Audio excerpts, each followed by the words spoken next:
Okay.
Hey, you're very welcome. I'm trying to figure out how to make sure that chat shows up on the screen here so that if I edit down the video later, it doesn't bork everything.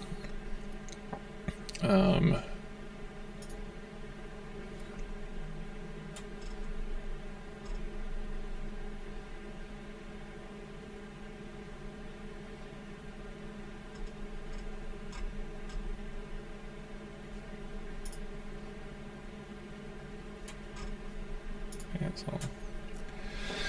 Also trying to see if I can change the I did, yeah,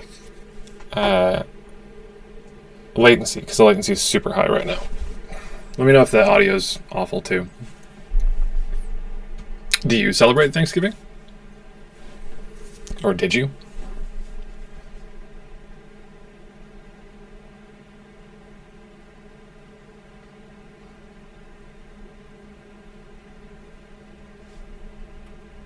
And that did not show up. Okay, cool.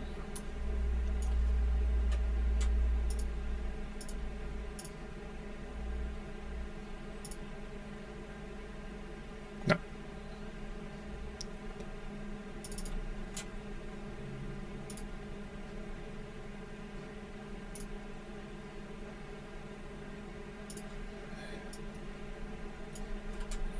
Uh-huh.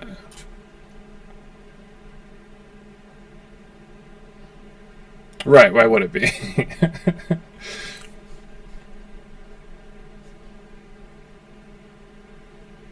Sweet, that's awesome. And where do I see how many people are in here? 2. Jared, you're the guy. So, Jared, were you the one who suggested terraforming?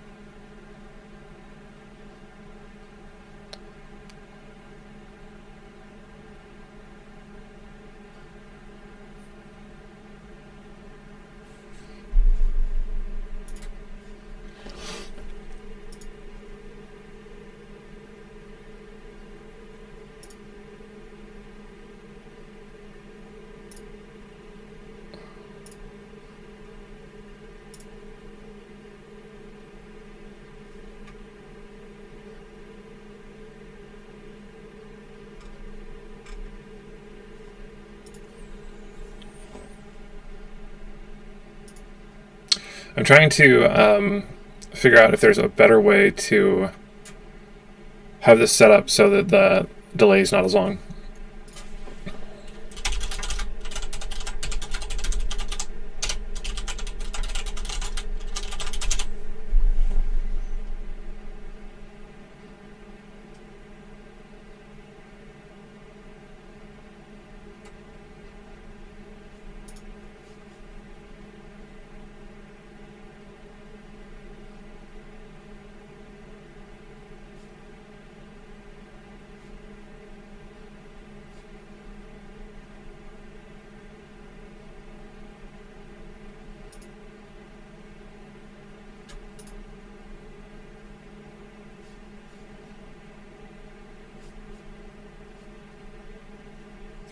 Dashboard hit stream settings, huh?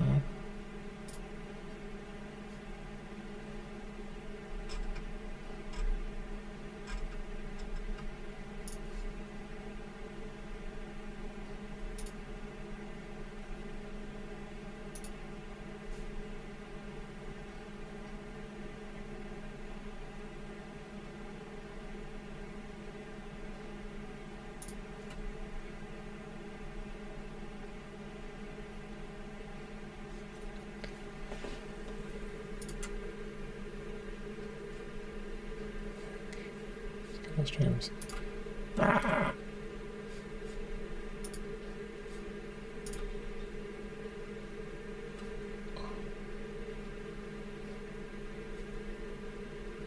I really wish I knew how to do this better. 3 Thanksgivings a year sounds like a lot. We just did the one because we were going to host it at the new place, but we didn't have enough chairs. As far as topics I'm educated to cover, bartending. Excited. I read that as, what subjects are you educated to cover? I'm like, not much. The plastics episode is coming along. The thing about that is that I'm trying not to make it a 40-minute video, and I'm noticing that I don't pick subjects that lend themselves to not being 40-minute videos, which is just going to be the way it is, I think. The problem with that is that only a couple hundred people will watch that 40-minute video. So it's a better idea to, make a 12-minute video and then, cover these sections or see if I can edit it down in a way. But it just lacks context. And one of the things that it frustrates me about information in general these days, you can see all these articles that basically say, hey, you can't trust anything that you read. And, well, that I can do. You can't trust anything that you read, and you can't, for these reasons, like academic publishing is, screwed because of the need to cite your superiors and the need to publish on novel topics and blah, blah, blah. But they don't, all they say is, hey, you can't trust any information, but they don't tell you where to find accurate information. And that's frustrating. And so I don't want to dive into the topic of plastics and say, hey, none of the information that we have is reliable, without then saying, but here's some that is. How do I do videos if I make them in parts? I can left. Put it in playlists. One of the things I'm going to start probably experimenting on with this topic, with plastics, is doing smaller videos like, how do you reduce your exposure to plastic? Which probably doesn't make a lot of sense as a topic, but once you start researching plastics, oh my God, you'll immediately think, oh my God, how can I reduce the amount of plastics that's getting in me? Another one might be, how detrimental is bisphenol A or BPA? Because there's studies that say it's fine, and there's studies that say, like, oh God, you'll poop out your kidneys. So I can take those smaller topics and then integrate them into the big one, because the big one is like, what are plastics? How do we make them? Why are they a problem? What are they doing in nature? What's the difference between a microplastic and not? And then how do they, affect human beings? And then what can we do about it? Which is a damn big topic.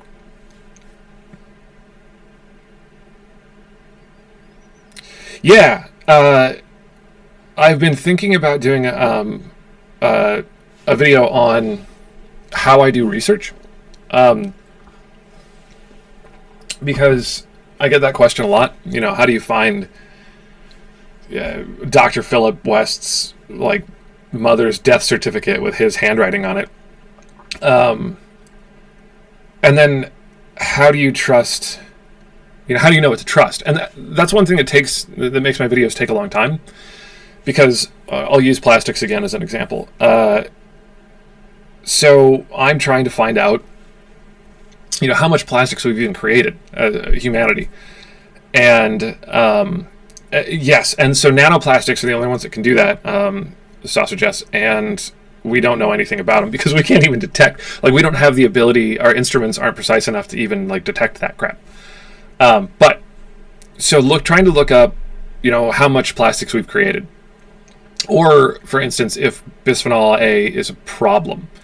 There was a 2018 report by the FDA that said it's fine, but then you start looking into how that study was conducted. And one of the things that happened was, for instance, there was a researcher who said, hey, if I'm going to do animal tests, I need 14 animals for control and 14 for the experiment. And the FDA said you can have 4 total. Or maybe it was 4 each, but either way, then when this researcher got results that the FDA didn't like, they said they were excluding that study because there wasn't enough samples, there weren't enough animals in the trial. So they manufactured that.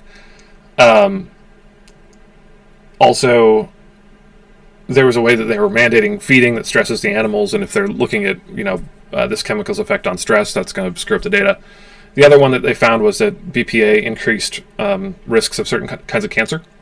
And so the FDA went and found a study from 98 where the control group also had some increase in cancer development, and went, well, see, it's not a big deal because this also happened in this control group back in the day, which is called historical controls. And that's not when you do that. You use historical controls when you have results that are very similar, or if you're just trying to increase your sample size. You don't do it when you have a result that you don't like, to then go back and invalidate that result. And so the 2 studies that they ended up using for this, is BPA fine, were both funded by industry. The American Chemical Council, which sounds like a bunch of scientists, but it's not. It's petroleum companies. And they say BPA is fine. So I have to figure out, what does the information say, and then also who's saying it.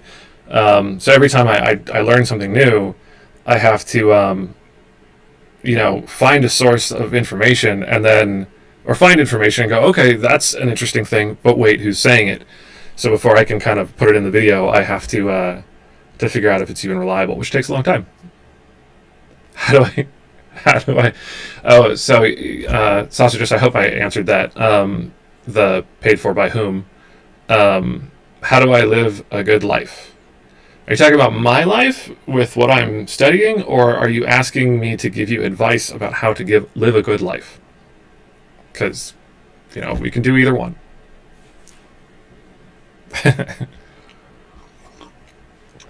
Not sure I should be considered an expert at all, or anyone should take advice from me about how to live a good life, but screw it, I'll give it a roll, or a good try here. I'm going to open a can of pop. There.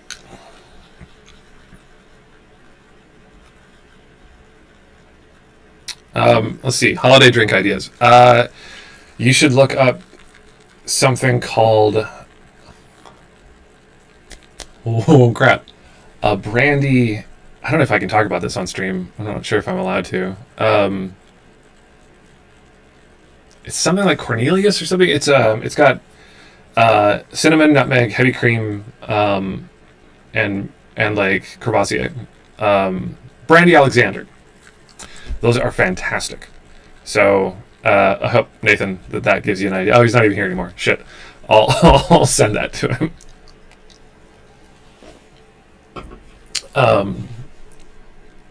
Well, thank you, Saucer Jess. I don't know if I should call you Jess or Saucer Jess, so I'm defaulting to formality. It's doing this has been extremely rewarding, and it's it's so frustrating at times, but it's amazing. Oh, Nathan, he's back. Okay, so I have a little participants thing. I figured out how to do this since last stream on the side, but apparently it doesn't show everybody all the time, so that's somewhat confusing. But whatever. I'm just not gonna worry about it.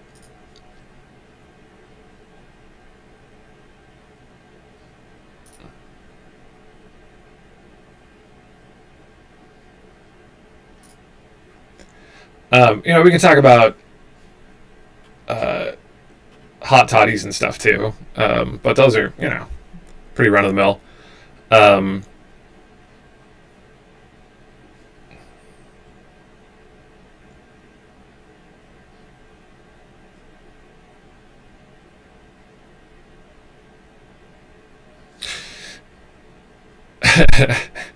Got it, Jess.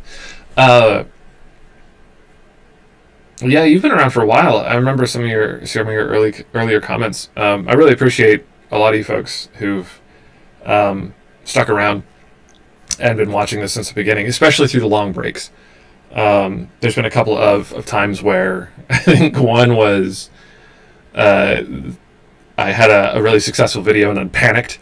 The other one has been, going to school and trying to deal with the logistics of losing a family member to COVID, dealing with COVID, losing my job, moving. So there's been some life disruption that has really affected production of videos and stuff. And you guys I keep having these moments where I'm like, God, everyone's going to just bail. And it's been 2 months and I feel awful because I have patrons and I feel responsible to them because, if somebody gives me money for anything, I feel very, that's a transaction. There's responsibility, and I don't like letting people down. So, but y'all have been just gracious, so I appreciate that. Favorite drink to make? I can tell you my least favorite drink to make, and I think that's common with a lot of bartenders, which would be an old fashioned. If you walk into a bar 15 minutes before closing, and you see that the bartender, he's shut down his line and is ready to go, and you order an old-fashioned, just do it as a joke maybe, and just watch the daggers come out of the eyes. But favorite one to actually make? There's a couple ways to answer that question. Rum and Coke, whiskey ginger, whatever. Something that I can make quickly when I've got 3 bodies deep at the bar and people are shouting at me. But in terms of something I actually enjoy making, Spanish coffee, because I get to light things on fire, and that's always fun. What am I studying in school? So I just got an associate's degree. I'm a trained paralegal, which is kind of like the how to put that. I'd say it's somewhere between like a nurse and a nurse practitioner, versus a doctor would be, like a lawyer. We do a lot of the same stuff. In fact, behind working at a law firm, I would do everything but check my own work and show up in court, and send and sign documents sent to the court. As long as there's a lawyer to check my work, I do everything that the lawyer does. And I'm probably going to go back to school soon. So, good rum and Coke. Yeah, I could believe it. So, it's always fun to me when 21-year-olds come in and they ask me have you ever had a sideways seagull or something? Who knows what the hell they're going to ask me for. I'm like, no, but I have Google. I can figure out how to make this, but tell you what, man. Or I could make you the drink that you're going to be drinking in 6 years. And they're, ooh, what's that? Whiskey Coke, or Jack and Coke. And, oh, okay. And there's this, it only works with guys more often because there's this weird, stupid masculine machismo thing, and it's just because I don't want to make or look up whatever the hell a sideways seagull is. bartenders are some of the most manipulative people because it's like a survival skill. And drunk people are like angry 4-year-olds. So I'm currently looking to go back to school for whatever gets me my degree, my undergrad, the quickest. I don't have an undergrad degree because the first time I went, I had untreated severe ADHD, which did not end well. I either got A's or, the opposite of that. And then I kind of flamed out on suspension. I didn't go back. So I got my little poop in a group and got my ADHD treated, and am going back to school. And I got my last degree with a 3.9, so yay. Possibly running for office. Is that because I made the manipulation comment, or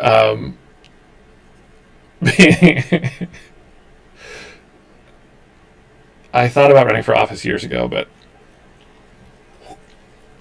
what made you think that, Jess?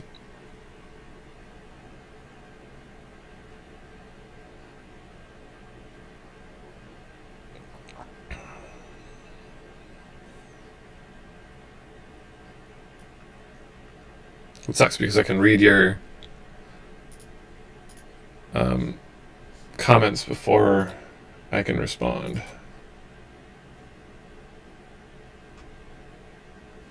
It takes me like 60 seconds. So y'all didn't make it to the last one, I don't think. There are, let me real quick, I'm gonna post this live chat a couple places and see if I can grab a friend or two, see if they're online.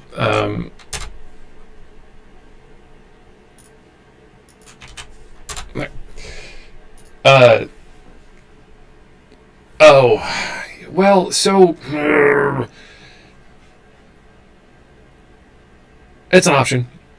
Law school, especially in the United States, when you start studying law, it's like many things when you learn about them, fairly terrifying. There's kind of several different legal systems in our legal system. And if you don't understand the law, boy, you can get just screwed. I would like to... I'm really interested in like employment law. And I don't want to be a corporate lawyer. Some criminal stuff is interesting to me. Maybe prosecution if I could do it at the federal level. But honestly, at this point, law school is plan B if the YouTube thing doesn't work out. I appreciate that. Except, this is only, you only get the one angle. If you watch me move around, I'm 6'6" and gawky. So I like how you're like, substance doesn't matter, but you make it sound nice, which unfortunately is fairly true. I think I'm too, I hate to say honest, because I think there are some honest politicians-ish. There are things I can't compromise on easily, and I think that would really make it hard to do things in politics. Thanks, Philip. I appreciate you. My wife teases me about that a lot. Sometimes I'll put things in videos or say things, and she's like, "Vote for Jonathan." Like, maybe someday when I feel like I actually know what I'm doing, you would vote. You didn't say who for, Philip. I appreciate that, though. I'd vote for whoever you're running against. So for this stream, sheesh, okay, we're half hour in. I got a new camera, which I'm super excited about. This makes it so much easier, and it should really aid production of the videos as well. Substance matters. It's like cotton candy. There's there's some, but it's mostly fluff and fairly bad for you. I always want to add to comments like that it doesn't have to be this way. We can easily change our system without taking to the streets, hopefully. It's just we need to get money out of politics. Thanks, Philip. No, that's not. Yes, you're absolutely right, Saucer Jess. Or Jess. Nobody knows what they're doing. There's no such thing as an adult. There are no life police.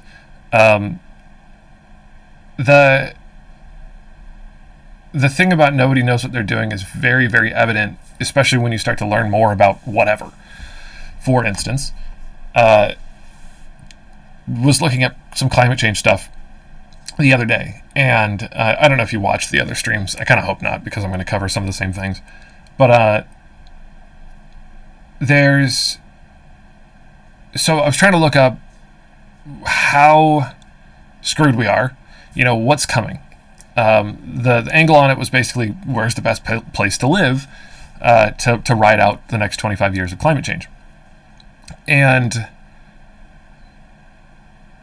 we can talk about that in a second. It's going to be really hard with the current Supreme Court, if you're talking about America, which I'm assuming you are, because it's kind of the most corporately corrupt. But real quick on the climate change thing. So I was reading a Vox article and looking at this the beautiful interactive map that they'd done. Vox really does a good job with maps, where you could change some of the inputs and it would tell you where things, sea levels were going to go up and average temperatures and rainfall and whatever. And it was all based on this thing called RCP. I should really look this up. I don't remember. 8.5. But that acronym was the climate model. And so I was like, well, okay, at least this one tells you where they got the information. So I started to look up that climate model, and I found out that it's based on a UN climate model that they were trying to develop. To look at climate models, you have to talk to two real big groups. You have to talk to the people who are modeling where we get our energy and how much humanity is going to need, and then, therefore, how much CO2 and other greenhouse gases that's going to create. Then you take that number and hand it over to the climate people and go, all right, given this much release of greenhouse gases, what is that going to do to our planet? And so you have to have those two groups. And the models we were using were not very well integrated. And so for this next UN climate report, they wanted to develop a better model. And then it wasn't ready. And then the next time it wasn't ready. And one more time it wasn't ready. So in the meantime, they were using this thing called RMA or whatever that did a really bad job of the part about where we get our energy. And the 8.5 model was the 99th percentile of probability, and it assumed something like 6 times the use of coal, which isn't going to happen because hell, coal use now is going down, and it was by 2050. So, but because it was the most dramatic, it was the one that all the news agencies were using as their publicized models. So almost all the climate change stuff you read about projections for the next 25 years is wrong. And that's frustrating. And then they finally got their crap together and got this new model done. In the recent report, they're using this better integrated model, and it actually shows some of the same results, through a different pathway because it built in some of the feedback loops. So we still might get to 8.5, which is a lucky accident for the people, who used it. But for 15 years, anything you looked up on climate change predictions were just completely wrong.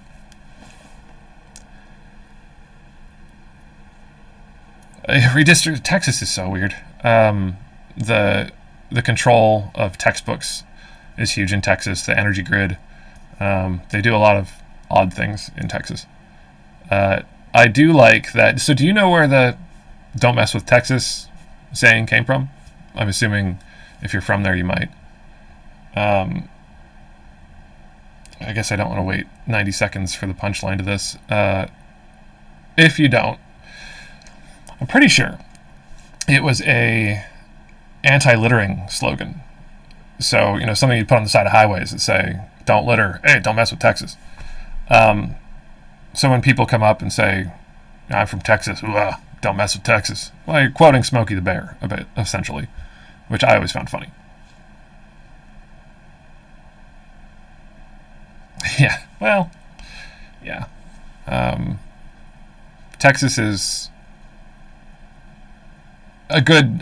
Texas and Florida are some great sort of examples to use to look at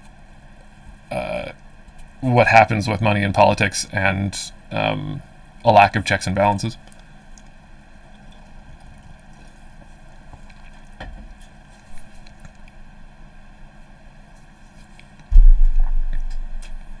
My sound turned off, so... yeah, what do you all want to talk about? Do you want to talk about Philip West and that weirdo and some of the strange things? It's in my old stream too, but do you want to talk about plastic? We can talk about plastic. It's crazy.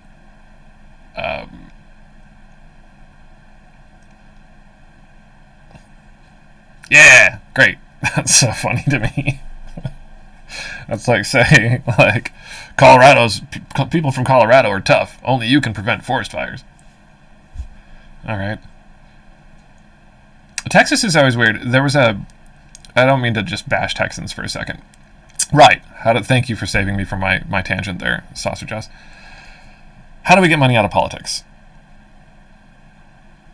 Overturning Citizens United would be huge. I think mandating complete transparency on campaign contributions and limiting campaign contributions. The reason that ostensibly they don't is because money is considered speech, and corporations are considered people. And so you can't limit the speech of people. So that means Chevron can give out however much it wants. It would take, it just takes acts of Congress. So electing the right people. It's just a funny thing that's happened because I'm from Montana. And so when I run into Texans, there's this like weird thing that happens. When I used to go to writers groups, back in the day, there was a joke. How do you know somebody in your writers group is a poet? Well, they tell you. And I found the same thing with Texans. How do you know someone's from Texas? They tell you. And it always just cracked me up. Very, very proud to be from Texas. Whereas people from Coloradoans seem to be pretty proud to be from Colorado too. But the way that with them is they just, somewhere on them, they're wearing their flag.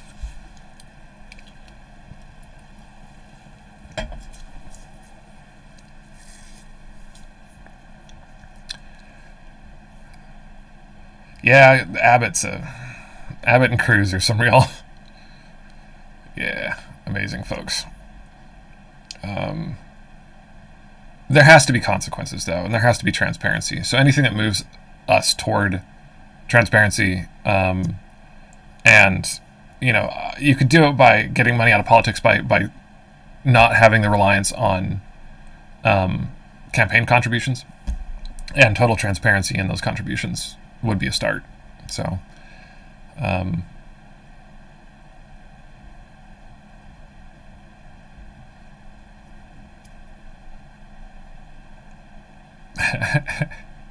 yeah, Texas is interesting to me. I've never been. So let's see. I gotta give that book back here soon. Do you want to know about, being on YouTube in general? How the Mr. West story or Dr. West story wrapped up. That was what I was originally going to do the stream on. Talked a lot about that in the other stream. I think the thing that I'm most in the brain to talk about today is plastics, because I've been doing so much research on it. Of course, yeah, they do. It's, talk about like people like Kristen Sinema, who said one thing and then did another. and we just have to vote. That's the only. We've got a limited amount of time. I think where we can still solve this through the vote, because the vote still exists for most of us. You just have to really pay attention and get people to eliminate those people, and get good politicians run for office. So it's not just bad alternatives. People say everyone who all your choices in politics are just bad option A or bad option B. So run. Be good option C. I think we do have a few of the newer generation in office who are really, I don't agree with them on everything, but they're honest, they're tenacious, and they're doing a good job. And then I think the bigger issue is, a big issue too, is stopping the kind of politics industry revolving door. Deal with lobbying. But the biggest one would be getting money out of campaigns.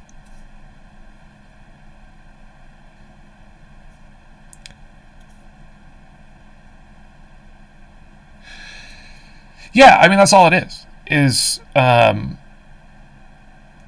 the American political system is inherently corrupt. If you define corruption as, a way of inserting influence or gaining influence with no oversight, and paying for your own self-interest, it's essentially legal bribery. And it worked for a while. There were some reasons that America did really well. Some of those were geographical. But chasing that almighty dollar and trying to outsource cheap labor and other things really has. Poor Jimmy Carter, he had some good ideas, and then I do this stuff, and then just nope. Everyone's like, take a hike, Jimmy. Aswin said, hi.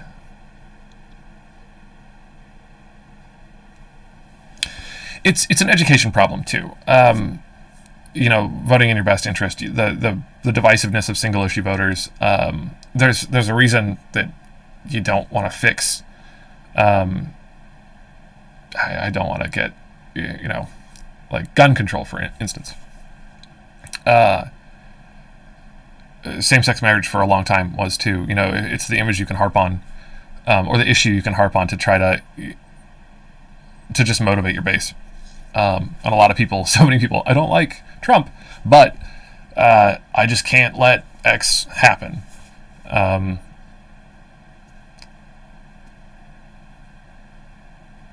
the division, the media control is an issue too. That's kind of the other big one, is media consolidation, and you can really kind of blame Clinton for that.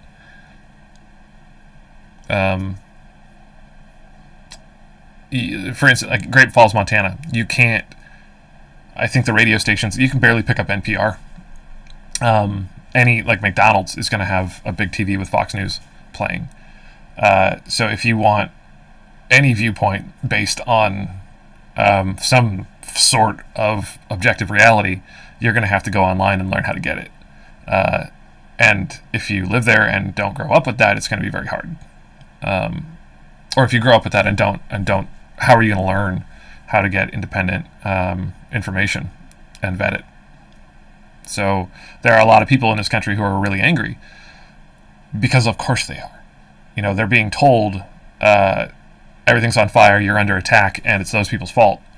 And they go, well, screw those people. Well, yeah, of course they do. Rupert Murdoch, you can blame Rupert Murdoch for a lot of stuff. Fuck that guy. The thing is that Rupert Murdoch isn't really ideological. Rupert Murdoch is a well, I don't want to shame sex work. He has no scruples. He'll sell himself for whatever. If China gave him $10 billion, he'll censor whatever. It's not about politics, it's about profit for him. If you look at, so there's a great study, I should pull it up. If you look at places where Rupert Murdoch has companies, I think it was Australia, the UK, and America, versus places where he doesn't. Like faith in institutions and knowledge of what's going on politically, and overall health of the democracy was like X amount higher. So thanks, buddy. Aspen said, if you have any questions, just go ahead and throw them out, man. Man, is that is that a picture of Benedict Cumberbatch? That's funny. I don't know if y'all saw that video. I did somebody told me I looked like a mix of Benedict. Yeah, that's another issue. Benedict Cumberbatch and Hugh Laurie. So I went to one of those face mash sites and put it in, and then found his picture and was like, well, that's a picture of me in the mirror. Let me see if I can pull it up here. Make sure I have my sound off. It's the dumbest thing. So every time I see Benedict Cumberbatch, I used to get it like a couple times a week back when I bartended. It's been a while and I haven't, so I'm not going to complain. Let's see if I can do another window capture. Learning how to use this software, and that's exciting.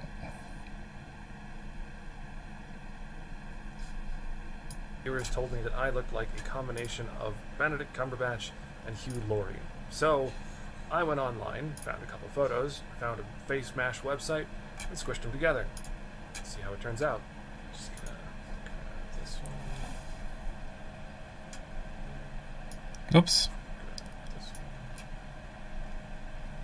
Why is it doing this? There. Hope I didn't just release a bunch of information to the world. That would be exceedingly stupid. The other day, one of my viewers told me that I looked like a combination of Benedict Cumberbatch and Hugh Laurie. So I went online, found a couple photos, found a face mash website, and squished them together. Let's see how it turns out. Just gonna grab this one. Okay. This one. And then more of them together.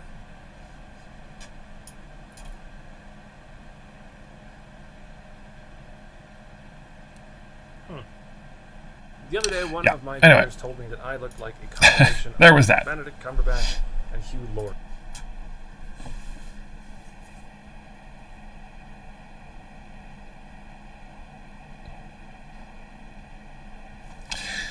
A plastic test. So don't feel bad. I'm just happy you guys are here. The more the merrier, and whatever you want to talk about, I'm at your disposal. And thanks for indulging me on that stupid clip I just wanted to show. A plastic tax. I haven't written the part about what to do yet. Yeah, it's weird. I don't know what. It was just funny because you can shave with that guy's face. So anyway, there's a couple things that I'm trying to figure out with the plastics episode, and that's what do I recommend that people do for their own health, and then what? One of the things that happens. So I think this happened with trans fats. If you look at like burgers, and everyone lost their mind about trans fats a while back, and what the companies did is they went, all right, everyone's pissed off about trans fats.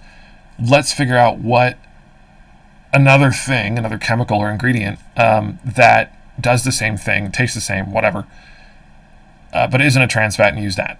So then they can slap 0 trans fats on their item, but God only knows what this new thing is.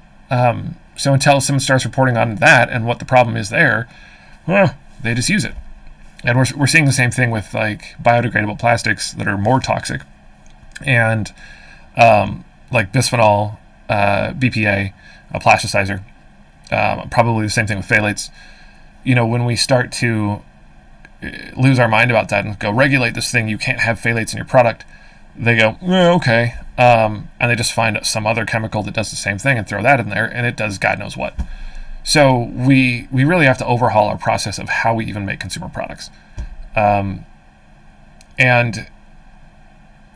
as far as protecting yourself from plastics, I don't know that you can. Parabens and phthalates are in a lot of cosmetics too. And the way that the FDA regulates some of this stuff, Europe does a way better job. But you can't. You don't even have to say. So phthalates, it doesn't even have to tell you that it's in there. It'll just say fragrance. And that can be 1,000 other things. So eco-friendly tag. We can talk about labeling. I used to be in a relationship with a food and ag and animal attorney, and learned a lot about like country of origin labeling and some of the other labeling stuff, GMO things. Those like free range and cruelty free and that stuff that's on, it means nothing. Those are not regulated terms. So you can, how do you find cruelty? You can stick that on whatever. And eco-friendly is the same thing. There's only a few labels that actually have standards.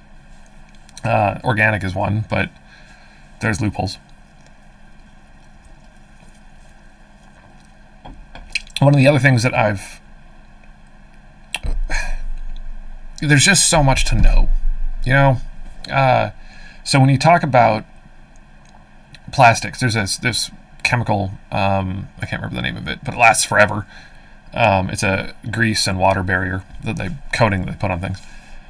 And it lasts forever in nature, it leaches out on things, and it causes, kidney failure and all sorts of cancers and stuff. But also one of the issues is the process of creating it makes this greenhouse gas that's 5,000 times more potent than CO2.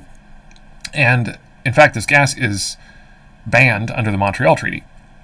But there's a loophole where, you can make this gas if you're making it during a process of making something else. It isn't the end result.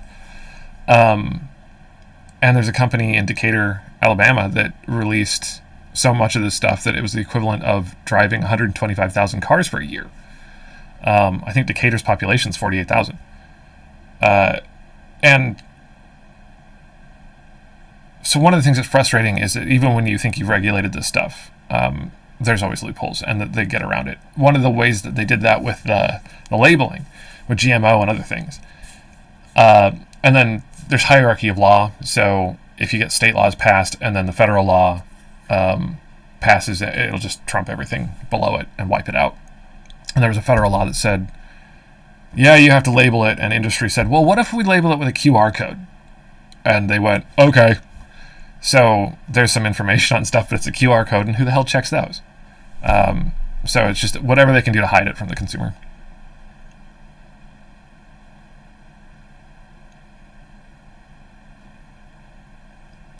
Yeah, I think it's like HS20. It's in my notes, my 16 pages of script for the plastics episode so far. Hey, Michelle.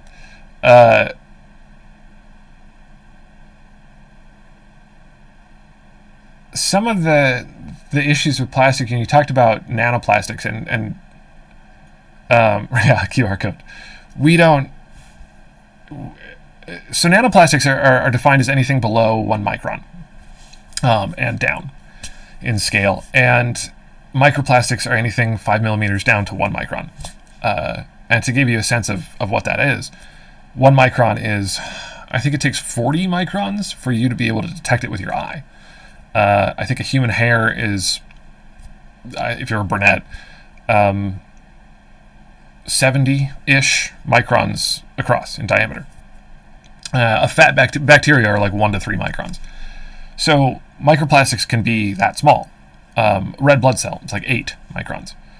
And this stuff gets in your blood. And, we've started testing now. The problem with detecting some of this stuff is the early assumptions that we made about what kind of plastic exposure that people would have, we didn't have real world data. And so the labs had to assume things, and they, got plastic in and shredded it up, or got tiny pellets or whatever. But they only ever test like one plastic at a time.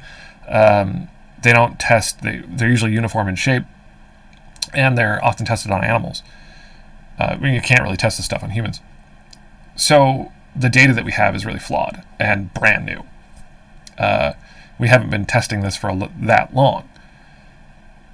And then it's hard to know what's going on, because when you look at animals, the tests that happen to them that show these like horrible results are often exposures at very high levels of certain chemicals. But there are things we do know. And there are things like in autopsies, microplastics have been found in every single organ. In water sources and stool samples from around countries, they're found in 100% of the cases. That's scary. There was a urinalysis testing of BPA in the blood, or in urine, and it showed this tiny amount, but then there was a study out of Washington recently said, y'all are doing it wrong. And this is actually the more accurate way to do it, and they found like that the real result was like 28 times what we thought it was. So one of the things that these chemicals do, BPA and others, they're endocrine disrupting chemicals, and they act as, they're estrogenic. So they act like estrogen, which disrupts testosterone. It's a agonist. And that affects childhood development. It affects mood. So when you look at these crises of, I don't have enough data to really correlate some gender stuff and sexual dimorphism and plastic exposure yet. But I'm looking at, and maybe I won't find a connection. But there was a study I was reading that said that, like, if you have lower testosterone, you will have a harder time. Your resiliency is lower emotionally. So talking about plastics and learning about this is depressing. And, the plastics in general, the whole topic is depressing, but also they themselves are depressing. Exposure to them will depress you.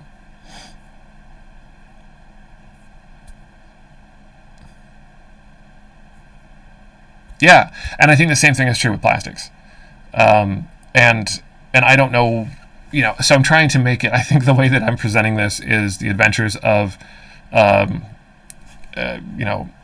penis novelty straw from a bachelorette party, and then how that gets discarded and used and comes back, trying to present this in a way that's not just soul crushing, and makes it relevant and makes that information palatable, and also provides a context.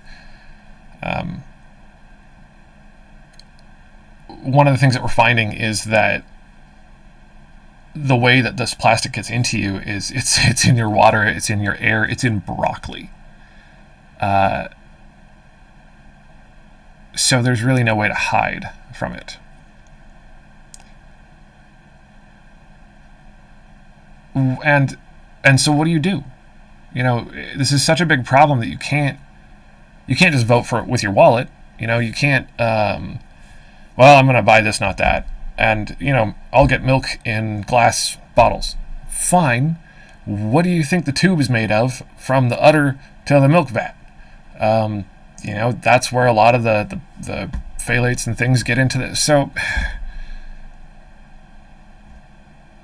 I was trying to think of ways that individuals can make a difference. And it's really hard to, call your local takeout place. And when you put in a takeout order, ask them if they have plastic-free packaging. And if they don't, cancel your order. and do that do that to 2 places a week. If enough people do that, the end users of that packaging, the food service places, will demand or will stop buying it, and hopefully that could have an effect, but it really has to happen at the regulation level. So, and we don't have a way to get microplastics out of the environment. We can't even get them out of us. So there might be interventions that we'd have to do chemically. There might be certain groups of people that we have to have avoid certain things during certain times, like pregnancy. But it's going to be a real issue here in the next 15 years. Climate is like that as well. That one, it's less subtle, or it hasn't been, but it will be in the next 10 years. Each summer is just going to be a real just kick in the pills, a reminder of how things are changing.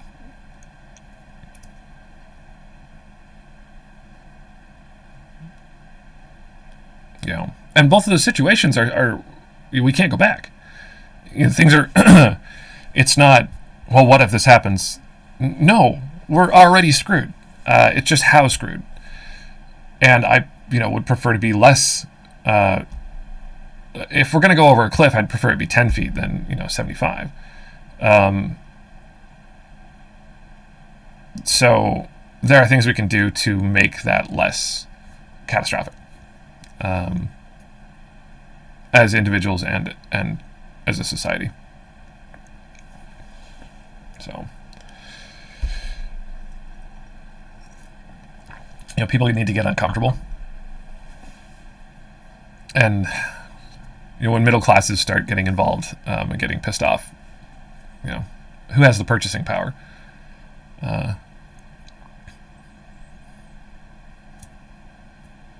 It's a climate crisis, winter in Texas. Yeah, and that's a whole... It's an economic crisis, too, that's manufactured. I still think that a lot of that... I don't think that they planned it, but I think that they used it for this. When the grid shut down, it was a way to take out those kind of price innovators that were offering wholesale prices to their customers, because that had cut out a lot of the big suppliers. And those were who contributed to Greg Abbott's fund. And Greg Abbott is the one who appointed the people who regulate and decide when things get shut down and set prices on things. And that's when, and then ruled that those middlemen companies had to pay that back, and the clients didn't have to. It bankrupted every single one of those companies. So we saw massive market consolidation. And that didn't look like an accident to me.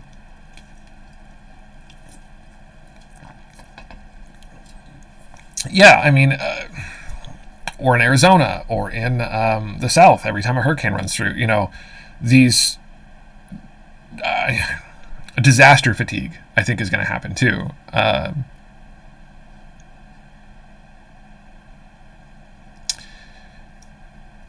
How can I do a video on that? It might be relatively short. It would increase your exposure, because, like so much of life on Earth, it prefers tropical things. Vectors tend to prefer those environments. Mosquitoes don't do so well in 40 below weather. So mosquitoes can come up to higher altitudes and farther north. So it increases the level of exposure, which even with any viral infection increases the exposure level, which increases mutation.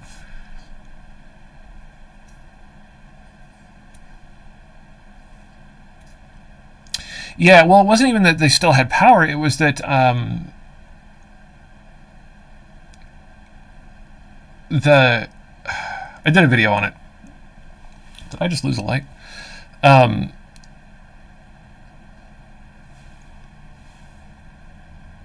It was that, so I can't remember all how it worked, but there were these companies that were kind of would look at your usage and look at the supply or the rate that was set by that board in Texas, and then would look at how much you used and just charge you wholesale rates, plus like 5%. And that was how they made their money. And the energy suppliers, because there are some companies in Texas, even though you're not supposed to have both, that owns power companies and supply companies, or retailers, energy retailers. It kind of screws them over because they want to sell. They make their own power and then they sell it at a markup. And so when these middle companies are selling things at wholesale rates, it makes them less competitive. So when the board set the wholesale rate to this like 5,000 times the normal amount, those companies that were just offering a wholesale price to their consumers suddenly were like, well, now your power bill is $14,000. And everyone was like, yeah, I'm not going to pay that. And what they would do is they would pay a certain amount of money to the supplier company to get a certain amount of energy, which then they would then sell. It was like a down payment, though. So suddenly they owed the energy suppliers just so all the money. And their consumers were saying, yeah, I can't pay that. And then the Abbott administration said, and you don't have to. Screw those guys. All those wholesale companies that were just offering wholesale prices to their consumers went bankrupt. Like, all of them. Wiped out that entire sector of that competitive market. So the big name suppliers who owned the retail sites and the power companies, that generators, either bought up all those companies, and of course that's the same thing as them going away, or just let them die. And so their market share went through the roof. And those are the ones that, they're some of the main contributors to Greg Abbott. Yeah, where did I lose a light?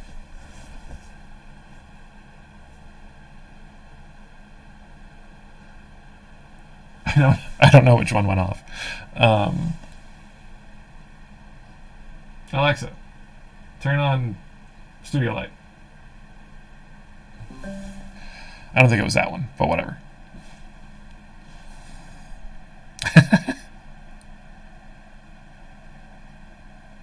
So, anywho, wow, we have a lot of people here at the moment. Ask any questions. Feel free to ask questions. Try and think of anything else I can talk about. We could talk about. Yeah, I saw the video of that. I haven't looked at how bad it is. I just saw the one, the pyroclastic flow rolling down the hill toward that village.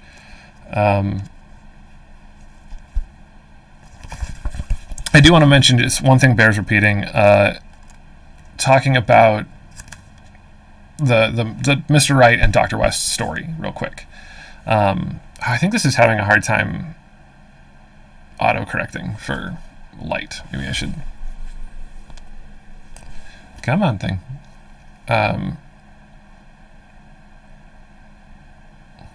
What are you focused on? So, I did want to show y'all something, though, that was really interesting to me. And one of the things that happens in the Mr. Right story is that... this is not focusing correctly. Hello? There we go. Is that... So, the whole Mr. Right story was a story told by Bruno Klapper to try to bolster this idea of the connection between your subconscious and your personality and these physical manifestations of these things. And when he talks about the Mr. Right story, he delivers it like he's quoting a case study by Dr. West. And it doesn't sound like Dr. West. If you read his writing, it sounds like a psychologist trying to describe a cancer case. Further, Bruno Klapfer was from Switzerland or Germany, and English was not his first language. So he had a very distinct way of speaking and or writing.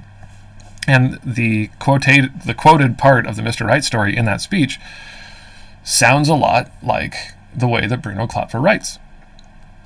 And there was a book published about the study, Psychological Variables in Human Cancer, the study that Dr. West and Frank Ellis and Eugene Blumberg were doing about how your personality affects whether your cancer develops slowly or quickly.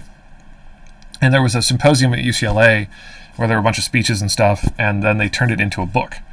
And the editors of that book were Ganjarelli and Kirchner. And both of those guys were in Bruno Klopfer's Society for Projective Techniques that he started. And Kirchner was a co-author on a book with Bruno Klopfer. So when you look at who edited this book and whether or not it was accurate, if you look at the parts where Philip West is credited as the author, there are places where it does not sound like him. And when I checked out this book, it's not a very common book. I only found a couple copies in the country and happened to have one in my town. And I think the last time it was checked out was in like the 70s or something. But somebody had gone through and highlighted areas. I don't know if you can see that. Like the pencil mark right there. Yeah. Where it didn't sound like Philip West. And when it got to Bruno Klopfer's section, all those pencil marks and arrows were like, hey, this is where this came from. And as I was going through reading this, I found that whoever pencil person is, I agree with them 98% of the time. So it was just super weird to be looking at this book, trying to track down more of Philip West's writing, and find that somebody else in the past had also gone through that and gone, this doesn't look right. Just one of the weird, creepy things that happened in that investigation. Yeah, so the Mr. Right story is kind of the basis. The placebo thing, what was his name? Starts with a B. That initial study on the placebo effect that kind of gave it that name. Although, well, it means to please. Placebo means to please. And it was a word before that. But that major study happened in the 50s, and so this kind of happened at the same time. But they wouldn't have called it that at the time. But now, when people talk about the placebo effect and the power of the placebo effect, the story of Mr. Right is one of those stories that gets repeated a lot. And it never happened. So it's in textbooks. Granted, not great textbooks, but where are we at? 5 concurrent viewers. Although it doesn't show me who y'all are. I guess Twitch is better for that.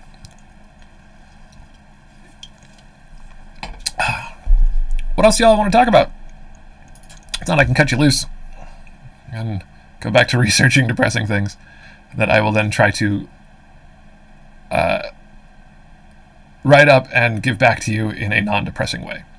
I'm super stoked that this time I can cut out the gaps and the annoying parts and still have the comments. We're learning.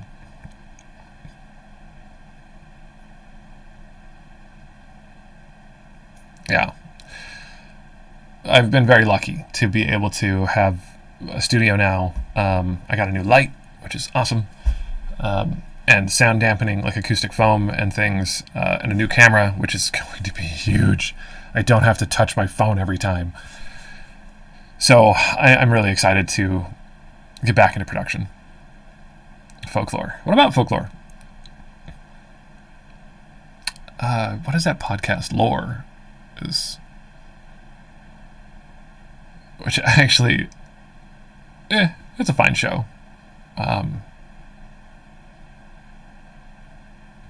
I wish I'd been doing this since like 2010. We'd be a lot more established. You know, there are a couple of channels that I think just kind of read Wikipedia articles, but they've been doing it so long. And a couple that do in-depth reports, but are not presented in a way. I keep wanting to fall asleep.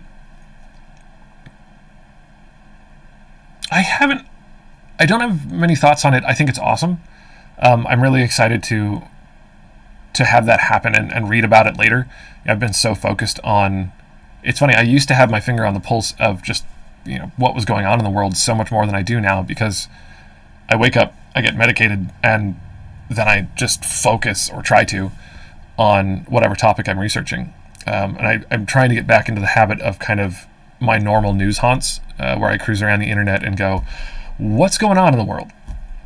And trying to get a handle on the context, because everything relates to everything. And,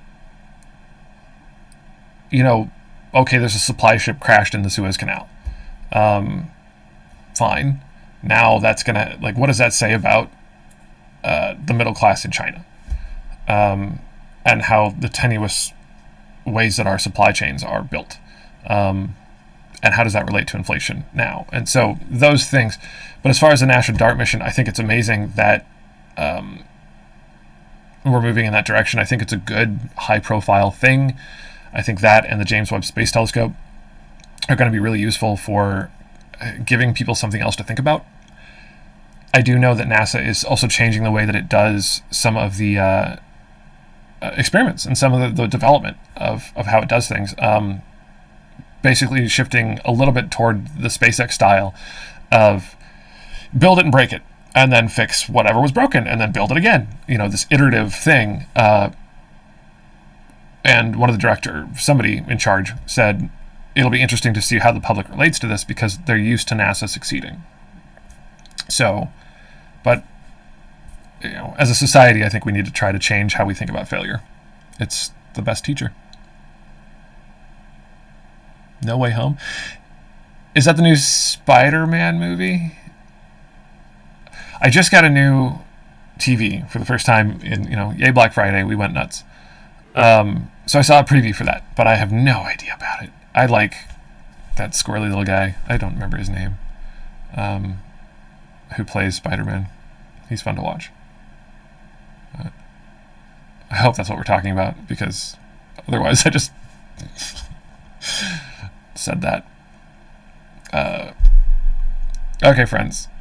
Let's say 11:30, I'm going to shut her down. So, unless we're in the middle of a great conversation, but good. Okay. If I should ask y'all a favor, if there's a video that you really liked from the channel, find a place to post it. It's funny to try to, I hate self-promotion. I've had to kind of get used to it. And Reddit is one of the worst places to do self-promotion, I've found. They don't like, everything's a repost and we hate it, but also don't self-promote. It's just hard to get exposure. It's getting easier now that we're approaching 2,000 subscribers. Thank you. Trying to find a place where this thing, the link that I'm sharing, adds to the conversation, and then share it, is tricky at times. But if y'all ever feel like there is something you've seen on the channel that you want to share, please do. It's huge. And it just takes one to really take off, to where, we don't have to do that anymore. I think there's a podcast that I will be co-presenting here soon. It's about sort of malfeasance in academics. And they reached out to me and asked if I wanted to co-present either one episode or a series of episodes to talk about Dr. West. And I said yes. So I think our first planning session's in a couple days, but I will let you know when that happens, and what's going on there. I would like to have it's not Dr. It's Dr. Cox, my friend Danny, who did the interview about the coronavirus vaccines, has a couple of patents in regenerative medicine and is an expert on a lot of stuff. I do want to have him on pretty soon to do an episode on 3D printing bones, which is what his patent's in, which could be a pretty quick episode. So Reddit is definitely a fickle lover, and I've been on Reddit since high school. There that one, and that was such a fun video to make, Aspen, and it was one of my first. The audio is terrible, but it was one of the first videos I did where it really got a lot of. Actually, that's the one that I think got me shadow banned on Reddit for posting it. But no, that was the where can you live on minimum wage one. So it was just all around. It was fun to watch. It wasn't depressing, and I think and it was shorter. I need to find some more topics like that. But then I started doing Confederate monuments and getting into these like super thick topics that are really relevant, but also emotionally charged and sensitive in a whole bunch of ways. And I didn't try to do that with the Dr. West episode, but it ended up happening. That one was a fun one to do, though. And if you have any ideas for just like weird napkin, back of the napkin math, like what would happen if this thing, feel free to suggest them, and I'll probably do them. One of my other more successful videos has been the Venus terraforming one, and I think there was a guy in earlier, Icon something, who it was his suggestion that I do terraforming, and so I do try to follow your suggestions. It has paid off, and I like making y'all happy.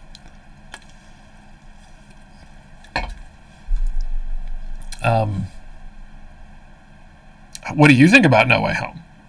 This is not a good medium for me asking y'all questions, is it?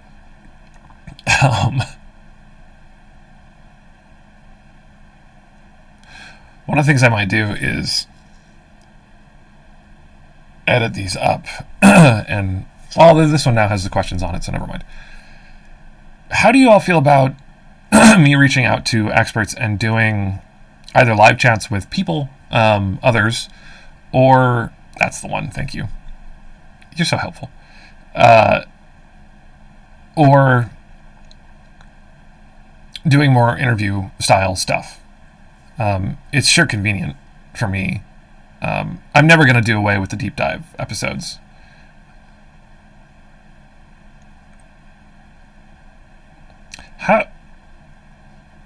How would you like me to define possibility?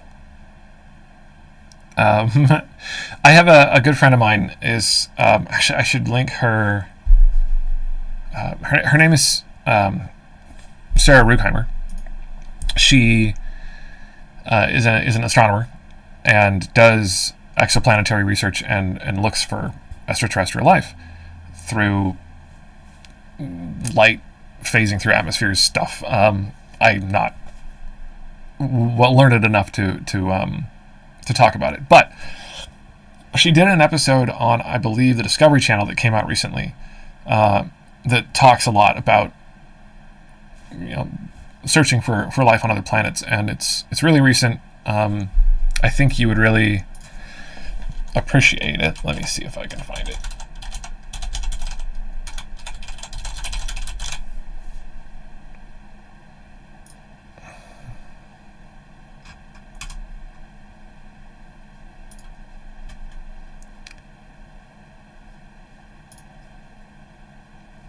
Any sufficiently advanced technology. Well, here's... Oh, that's not where I type things. Well, where the hell do I type things?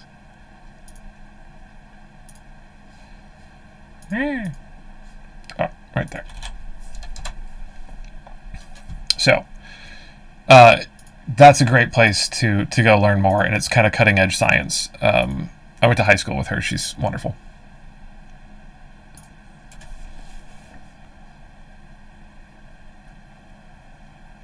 Yeah, all right. We'll explore that some more. Right? It is nice, except for, the clickety-clacks are real. I got it because I figured I would learn how to do the half push-down stuff, and then just didn't. Nope, my big mitts are not... Oh, wow, I'm making excuses. I just never learned to do that. And, all right. Final thoughts, anybody? otherwise, I'm going to go have a bagel and start figuring out the list of things that maybe we can do to not have high exposure to plastics in the next, little bit.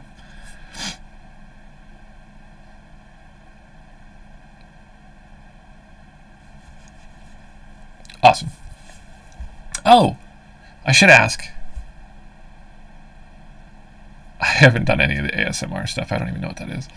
What do you guys want? So if there's a prize for the next episode, I've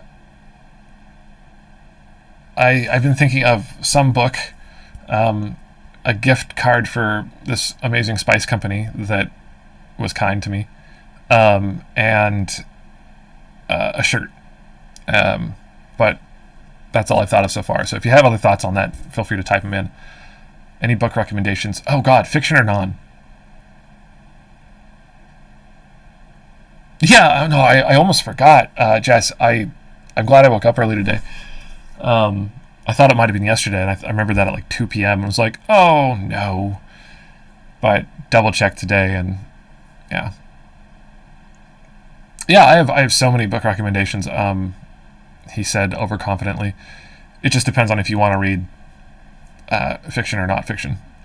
I used to be way more into, not fiction or fiction got me through a lot, writing and reading. And it was only after being treated for ADHD that I could really read nonfiction. But so have been reading nonfiction for a few years now.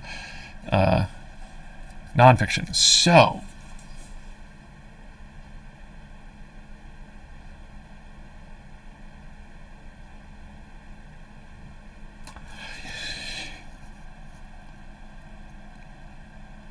for fiction, I love sci-fi.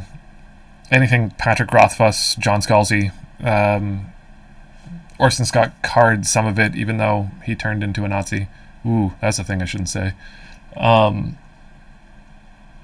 He is extremely conservative, let's say that. But nonfiction, there's a book on vertical farming that I would recommend that's kind of cool, even though, fusion kind of holds that back. Thinking Fast and Slow, you can't go wrong with Thinking Fast and Slow. Damn it, who wrote that? A Nobel Prize winning psychologist. I will throw up a link in the Daniel Kahneman. Talks a little bit about some of the inherent biases in, well, actually that's what it's about, total, is about human bias in psychology. My favorite sci-fi book is Ender's Game is by far my most read book. And it's because you've read it. Well, fuck. I read Ender's Game in a single sitting when I was 12 because I really identified with that character.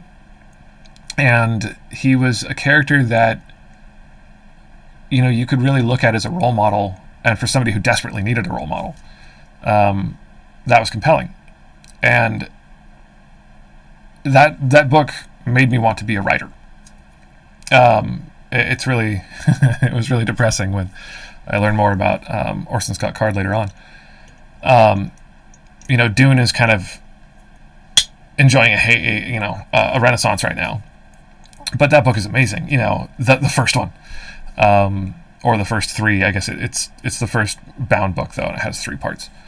Eventually it gets weird. It becomes like Son of Dune meets Hercules, but the first book it's a classic for a reason. It's the Lord of the Rings of sci-fi, except well written. It's not written by a linguist who is like, I invented a language and here's a recipe for bread. God bless Tolkien. Those books are fantastic. If you want a more character-driven story that's just sort of flows, John Scalzi writes some amazing. He's one of the best writers in sci-fi right now. Old Man's War has one of the best hook lines of all time. I think it's the first sentence is, on my 75th birthday, I did two things. I visited my wife's grave and I joined the army, which is just magic. It's a great book, though. Good humor. First person flows really quickly.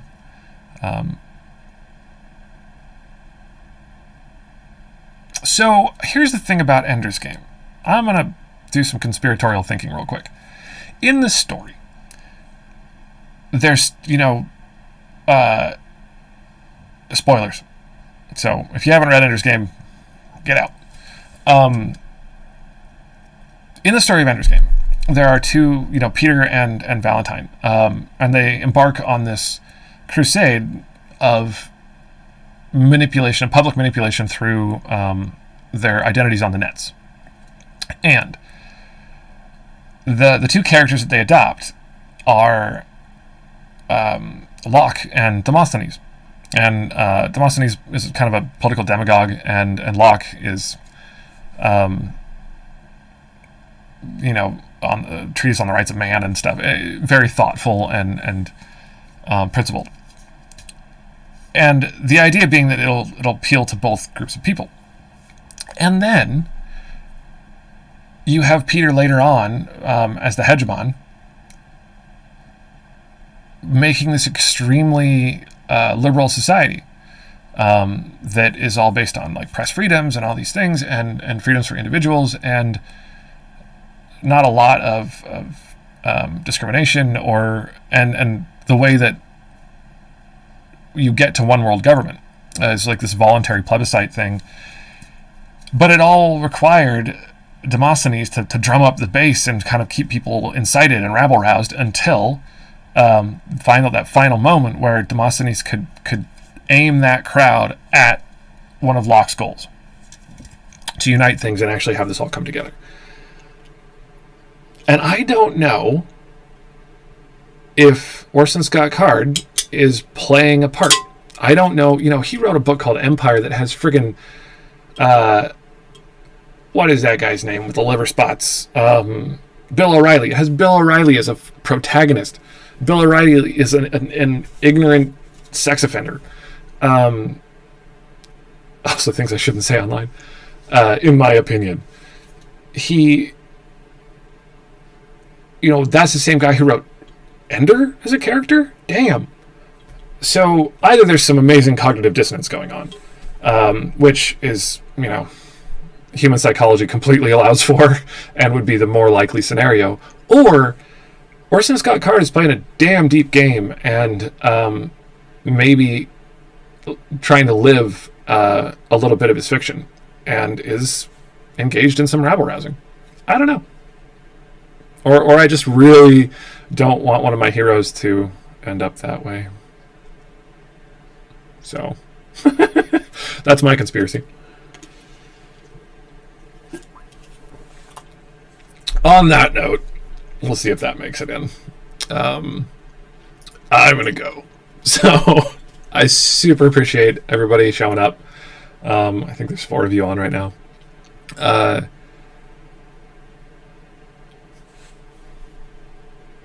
Yeah, that does happen.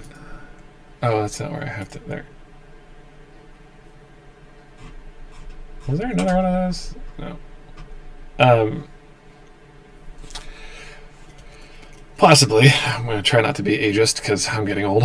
But I've always been an asshat. Is crowdfunded open source nonprofit metaverse ever? For what? One of the things I want to do, I was looking at Mr. Beast and the way that he leveraged his platform toward plastic cleanup in the ocean. And that's a great project. It's, pissing in a hurricane, but it's still something.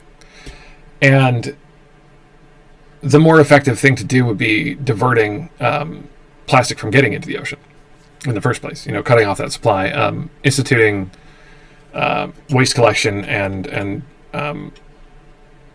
plastic, things that use that plastic or divert it from the ocean in mainly Southeast Asia, where most of the plastic trash gets into the ocean.